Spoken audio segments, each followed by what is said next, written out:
En Côte d'Ivoire, le Jésus baoulé placé sous mandat de dépôt. Burkina Faso, Paul-Henri Sandaogo Damiba annonce l'ouverture d'un dialogue avec les groupes armés au Niger. Le G5 Sahel a du plomb dans l'aile selon le président Bazoum. Et puis on termine par le Togo, meilleur taux de bancalisation dans l'UEMOA. Nos invités sont en place. Il s'agit de Eric Johnson, directeur de publication de l'Union. Nous avons également commis Valentin Mayaba, directeur de publication de Le Symposium. Chers invités, bonjour. Eric Johnson, vous allez bien? Bonjour Michel, très bien, ça va. Bonjour chers collègues, bonjour chers amis téléspectatrices et téléspectateurs de New World TV. On est encore au rendez-vous, toujours avec le même plaisir pour éplucher un peu l'actualité du moment. Bonjour Komi Mayaba, vous allez bien? Oui, je vais bien Michel. Je salue mon confrère Eric. Également les auditeurs, enfin les téléspectatrices actuellement qui sont branchés et qui nous suivent de par le monde. Nous commençons une nouvelle aventure de la semaine. Je crois qu'on va accorder du prix à cette émission pour qu'elle puisse changer quelque chose en nous. Allez, on va commencer par la Côte d'Ivoire où le procureur de la République a placé sous mandat de dépôt Joachim Kouabé Nguessa, un pasteur de l'église Patmos Dieudonné de Côte d'Ivoire, appelé le Jésus baoulé. Il est arrêté pour trouble à l'ordre public et placé sous mandat de dépôt, informe sous anonymat une source judiciaire et un responsable de son église, Eric Johnson, qui est le Jésus baoulé, qui est Joachim Kouabé Nguessa. Mais c'est un pasteur, comme il y en a un peu partout maintenant. Et vous savez, cette histoire, c'est un phénomène cyclique qui se passe pratiquement chaque année ou chaque 2 ans, où quelqu'un sort du néant pour se présenter comme étant le Rédempteur, comme étant le Sauveur, comme étant un envoyé de Dieu, etc. Juste pour, je ne sais pas, l'objectif poursuivi, pour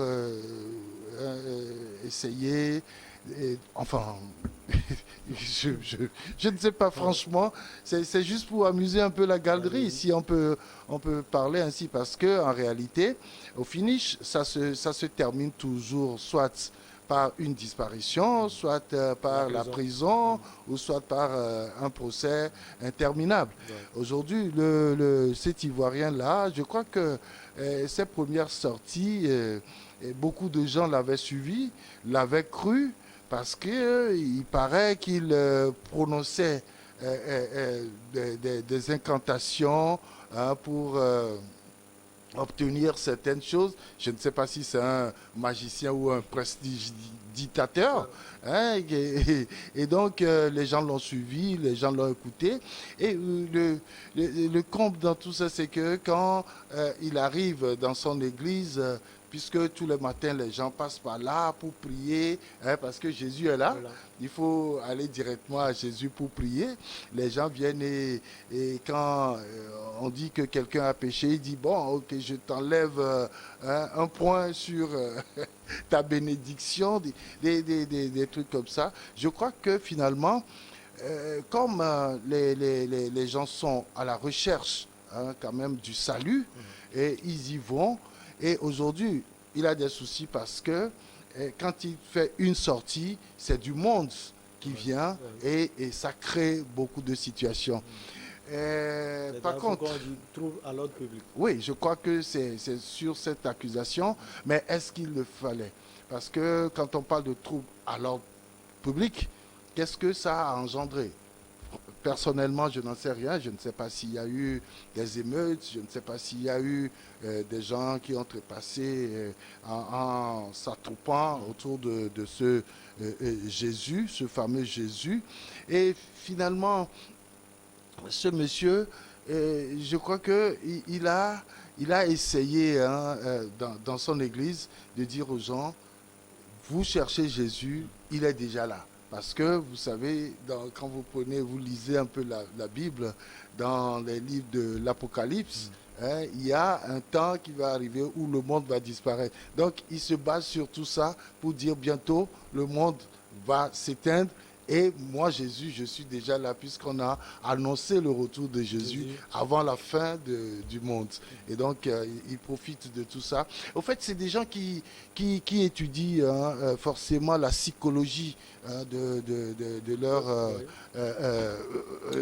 fidèles ou enfin de leur société pour venir quand même, je crois, comme ça se fait.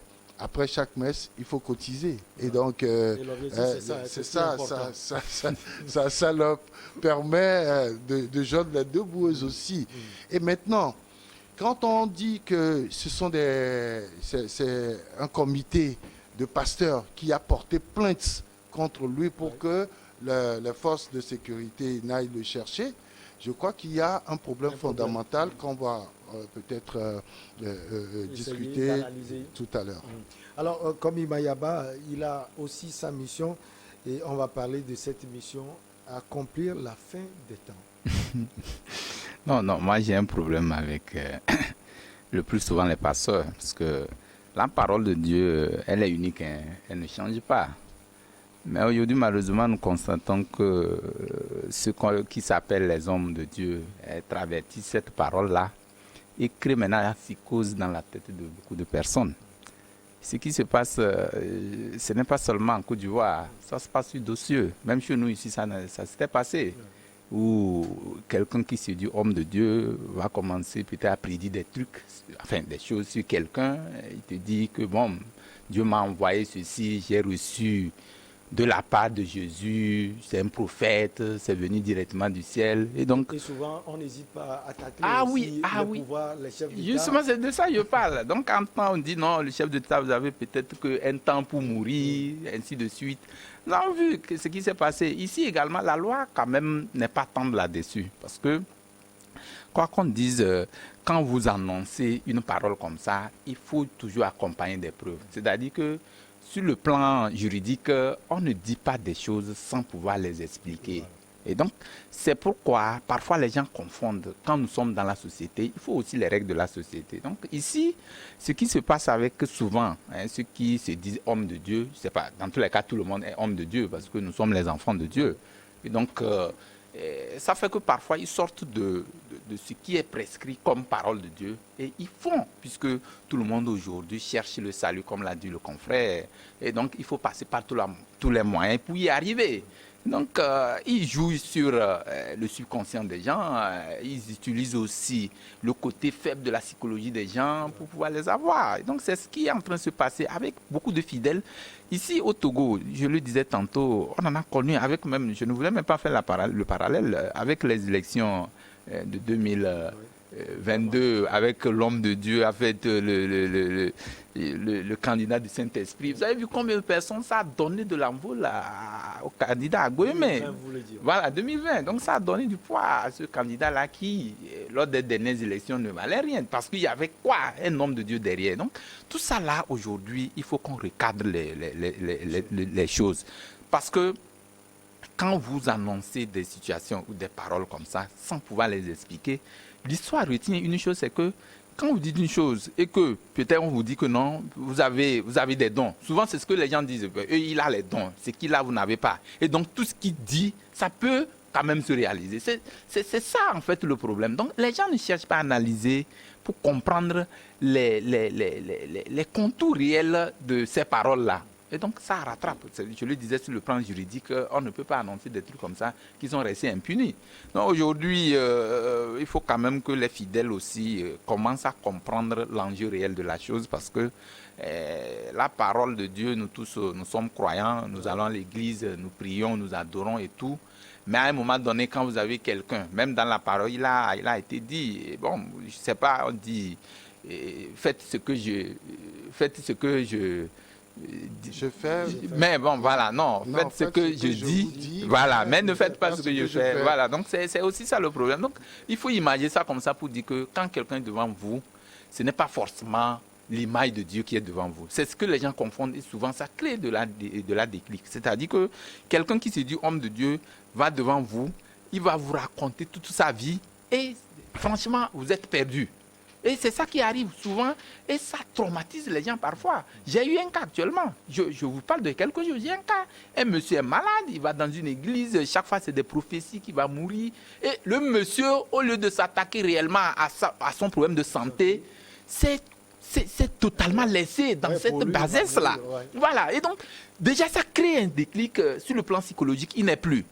Donc, au lieu de chercher d'autres alchimies, d'autres passerelles pour pouvoir trouver le mal, la solution à son mal, on s'attaque sur le côté spirituel pour dire que non, aujourd'hui, si tu ne fais pas ceci, qu'on a reçu la voix de Dieu, que demain tu vas mourir, tu as jusqu'à 14 heures pour mourir. Vous voyez, des choses comme ça, c'est des choses bizarres. Mais à mon avis, il faut vraiment réglementer. Il faut que la société, quand même, puisse obéir à certaines normes. Parce que nous ne pouvons pas... Personne ne t'a donné la vie, Michel. Moi aussi, c'est Dieu qui nous donne la vie. Dieu seul peut nous arracher cette vie-là. Même si aujourd'hui nous sortons, quelque chose t'arrive que tu n'es plus, c'est parce que la volonté de Dieu a quand même été faite. Donc nous ne pouvons pas dire que c'est quelqu'un qui maintient notre vie et c'est lui qui nous téléguide, nous devenons des marionnettes, on nous guide de l'autre côté, on nous balance de l'autre côté. Dans tous les cas, moi je dis que il faut quand même, au moment donné, les autorités commencent à regarder, à avoir leur regardant là-dessus, pour pouvoir ne pas espionner les gens. Moi, je peux parler d'une forme d'espionnage parce que, dans tous les cas, les fidèles sont faibles d'esprit. C'est-à-dire que quelqu'un qui se dit que je suis allé, comme il a dit, et ils ont été à l'école publique, ils ont quand même certaines facilités à pouvoir dominer les êtres qui sont devant eux. Surtout quand vous parlez les couches féminines.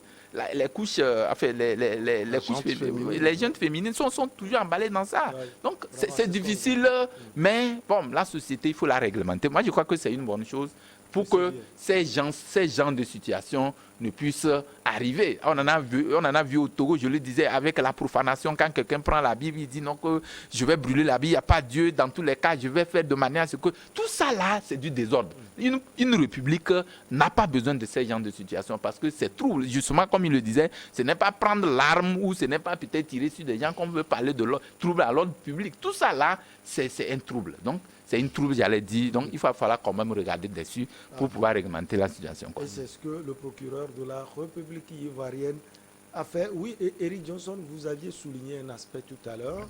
Ce sont les pasteurs qui se sont, si on peut le dire entre griffes, levés contre lui.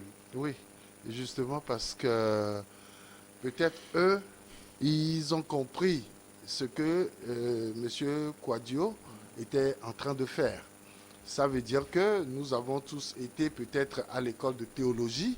Nous savons comment les choses se passent et quelqu'un sort de nulle part pour dire qu'il est Jésus. Voilà. Ça veut dire qu'il a transcendé l'Église. Il est aujourd'hui au-dessus de tout le monde.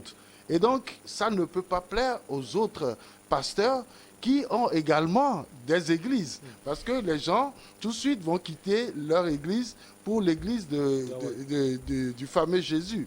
Et ça crée déjà... Une sorte de concurrence. Oui, déjà, la concurrence est très forte. Et justement parce que ça remet en question le problème de la croyance. Ouais.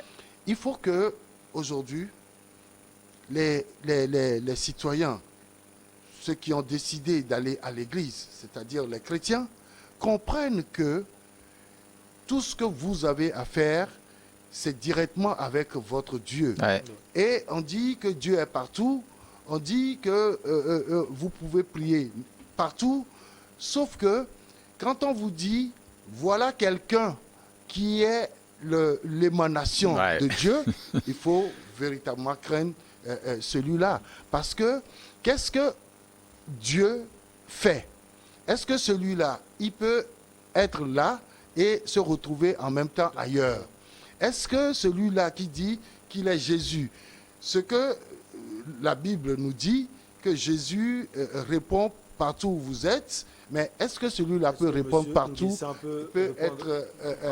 voilà. Donc, le problème de la croyance, et maintenant, au-delà de cette situation, il faut aussi voir le côté inhumain de la chose, je veux dire. Parce que quand vous faites ça, vous abrutissez les populations. Comme là, Mayaba l'a dit tout à oui, l'heure. ça veut dire que vous ne respectez même plus l'être humain. Et là, je crois que c'est quelque chose qui est à condamner. À condamner. Et si vous le permettez, on marque la petite pause, on revient pour parler un peu encore du Jésus baoulé.